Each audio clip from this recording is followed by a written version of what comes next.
Достор, сіздерге бір шок контент көрсөтөйүн. Біз азыр мына Бинтек компаниясынын ичиндебиз, кеңсесинде. Мына ушуну эмне деп ойлойсуздар, достор? Мынакей караңыздар.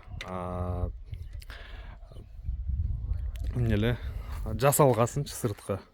Анан бул жердин азыр ичин ачып көрсөтөм да. Негизи жанагындай биз септиктерге барганда билесиздер го, өбөлөп жырт чыгат го. Анан мына бул жерге чыгып келет экенсиң, бул жерди билбейт деле экенсиң баягы.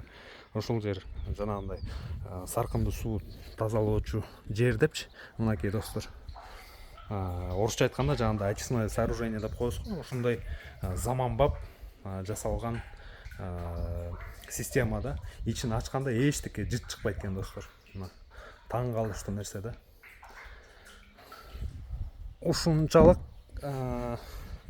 кандай айтсам, көз тийбесин, перфекционизм, өзүнүн ишин аябай сүйүп жакшы жасаган кишилер негизи абдан аз.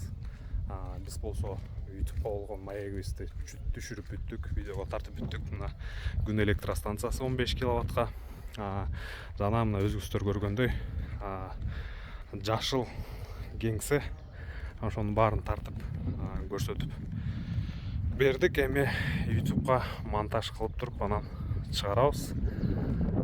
Видеосун буюрса 2 күндө чыгарам. Мына заманбап ушундай жашыл кеңсе. Жашыл кеңсе деген атайын ушундай наам берилет экен, элестетиңиздер.